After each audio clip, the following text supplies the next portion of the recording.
Now next question is question number 16, which use more energy, a 250 watt TV set for 1 hour or a 1200 watt 250 watt TV set. So question number 16, 250 watt TV set, power is 250 watt and time given 1 hour. And second case, 1200 watt toaster 1200 watt, and it is running for 10 minutes. Time is 10 minutes. Fine. So energy is equal to power into time. Power is your 250 and time is your, hour will not work, so it has to be you have to convert it into second. So 1 hour is your 1 into 3600 second. So here time is going to be 3600 second. So 25 into 36, it is 900. 25 into 36 is 900, or 3 more 0 here. So TV set will consume 9 lakh joule. This much joule. You need to write the unit.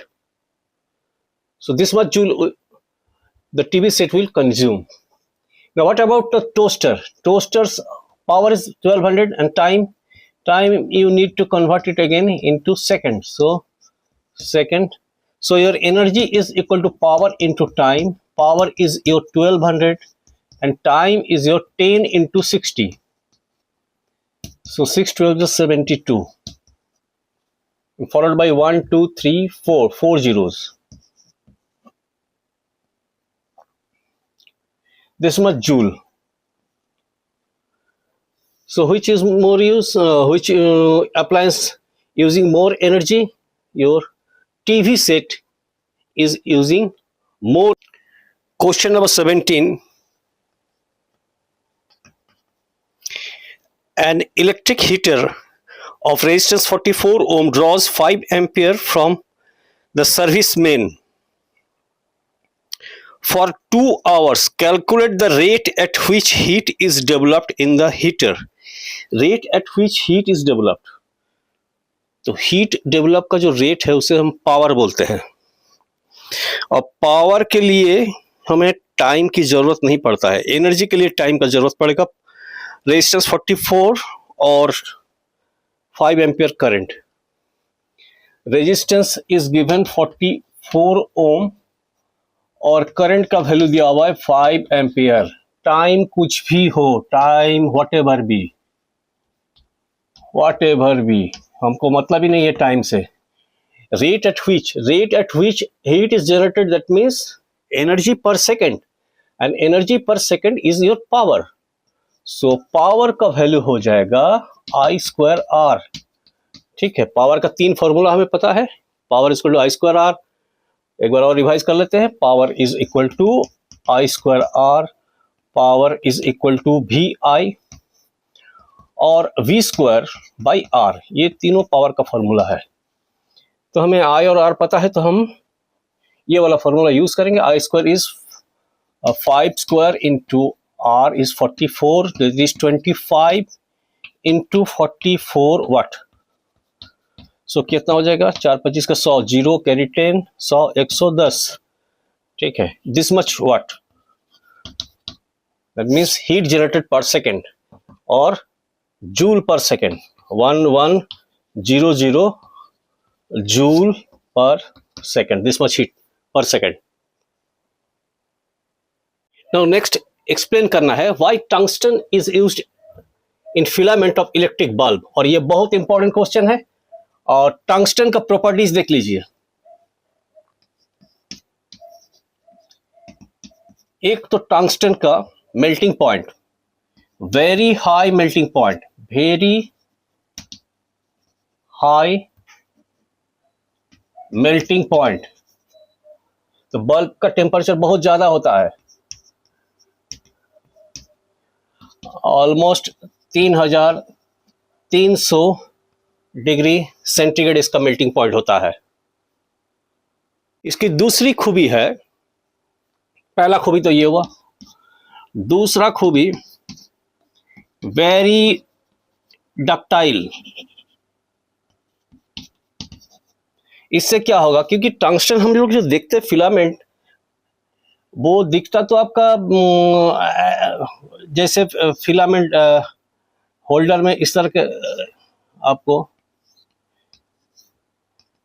तो ये जो पतला wire देख रहे हैं ये भी बना हुआ होता है स्प्रिंग टाइप का शेप का।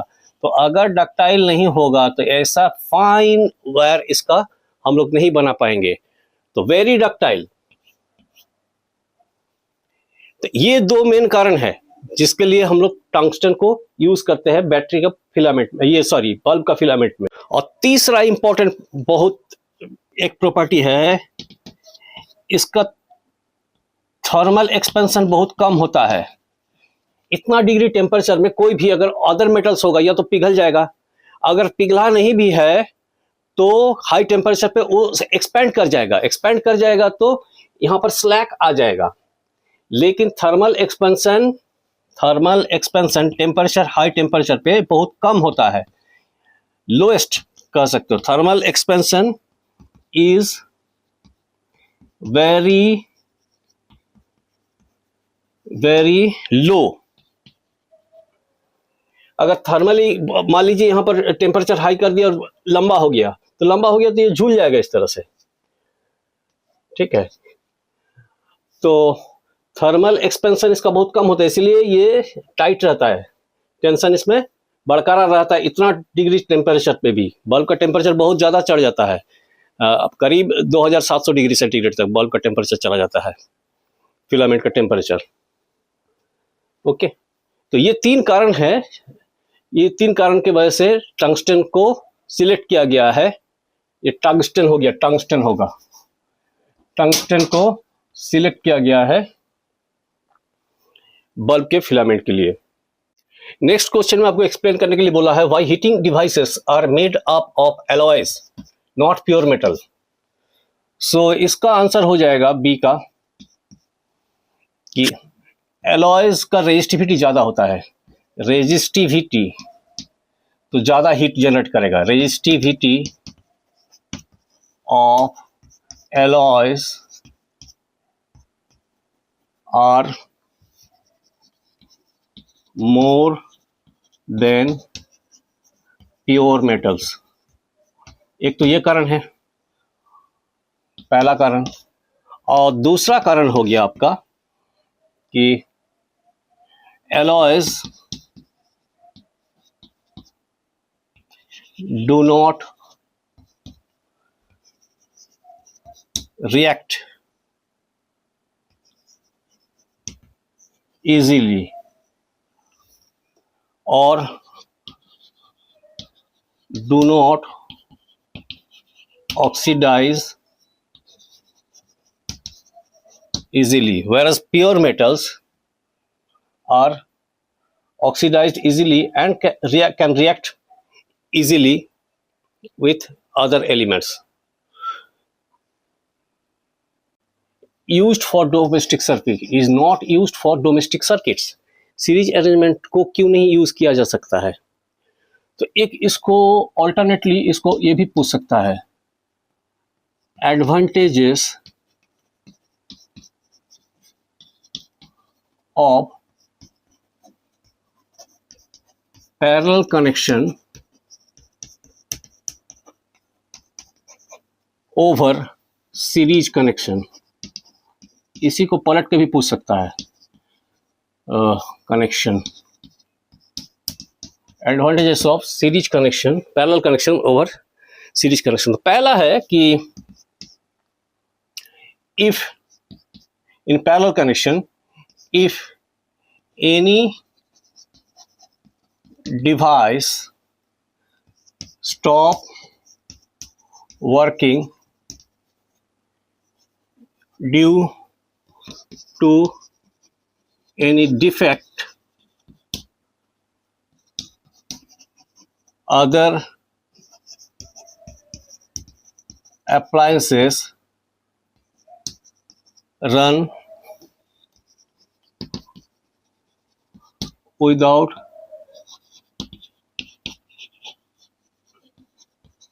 एक अगर खराब हो जाता है तो दूसरों का ऊपर कोई असर नहीं पड़ता है। पहला एडवांटेज ये हो गया। दूसरा एडवांटेज है कि every appliance has their own switch. So किसी एक को अगर बंद करना चाहते हैं तो आप बंद हो जाएगा, लेकिन अगर सीरीज होता तो एक ही स्विच से सबको ऑपरेट करना पड़ता, एक ही साथ सब बंद होता, एक ही साथ सब रन करता। सो एवरी, ये एक बहुत बड़ा एडवांटेज है। So every appliance has their own switch, so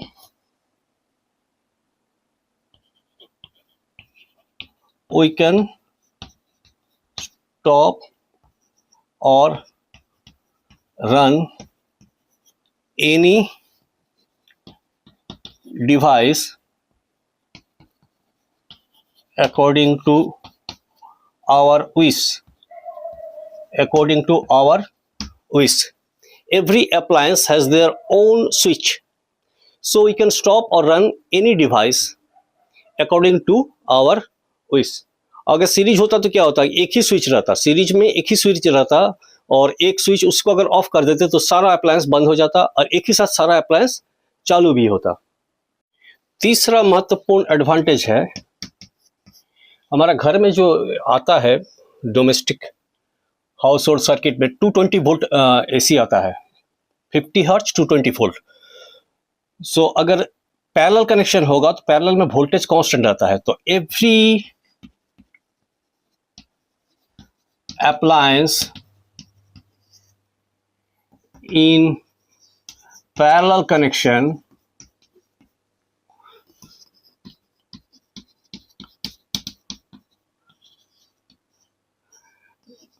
receives equal voltage.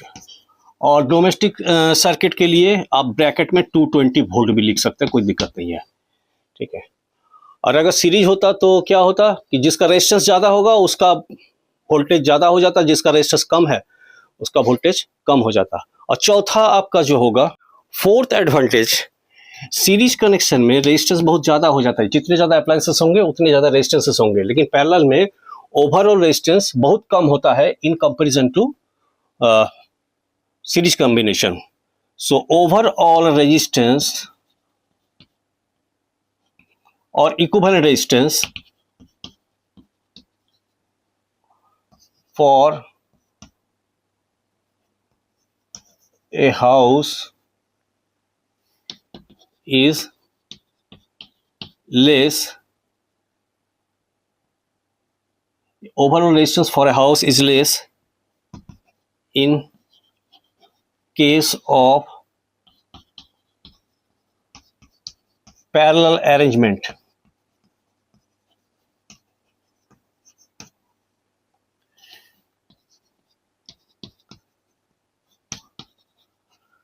Compared to series arrangement. So अगर रेजिस्टेंस लेस होगा तो करंट हाई होगा, so we get high value of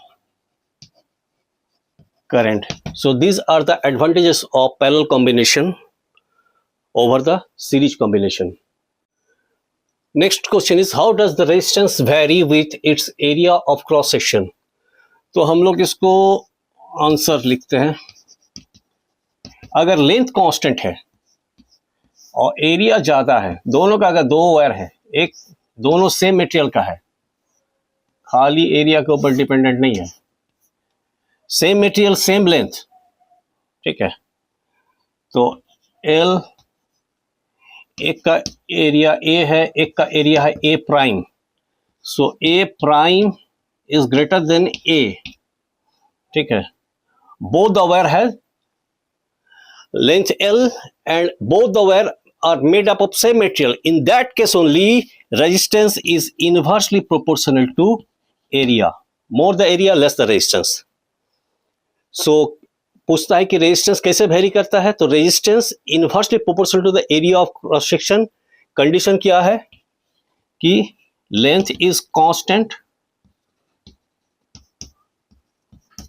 and wires are made up of same material.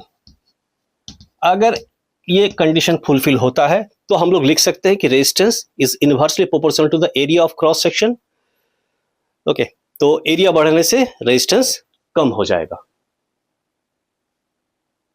Next question is copper and aluminium wires used in electricity transmission. तो इसका क्या क्या कारण है, कॉपर और एल्यूमिनियम का क्या क्या प्रॉपर्टीज है. तो पहला कि both have low resistivity. Low resistivity होने का कारण क्या होगा कि इसका रेजिस्टेंस कम होगा. सो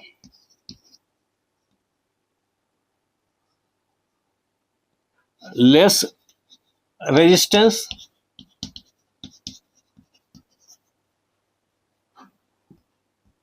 सो लेस हीट जनरेशन. रेजिस्टेंस कम होने का कारण क्या होगा, हीट जनरेशन कम होगा. So less heat generation, so less power loss,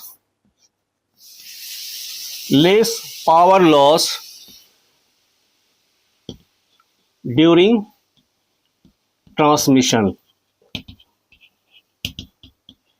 100 kilometre चला जाता है लेकिन पावर लॉस को बहुत कम हो जाता है. ठीक है, तो less resistance, so less heat generation, so less power loss during transmission.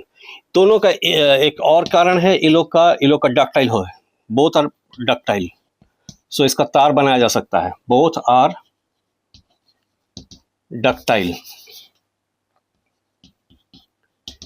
और अदर मेटल के कंपैरिजन में ये लोग लेस रिएक्टिव है, less reactive other conducting materials के कंपैरिजन में. ठीक है, तो ये लोग अदर के कंपैरिजन में रिएक्शन भी कम करता है. रिएक्शन कम करेगा तो क्या होगा, जो वायर होगा वो अगर तुम्हारा वो कोटेड नहीं है, उसके ऊपर तुम्हारा रबर कोटिंग नहीं है, तो जैसे हम लोग लॉन्ग डिस्टेंस ट्रांसमिशन में देखते हैं जिसमें कोटिंग रहता नहीं है, नेकेड वायर रहता है, तो वो एयर के साथ रिएक्ट नहीं करेगा.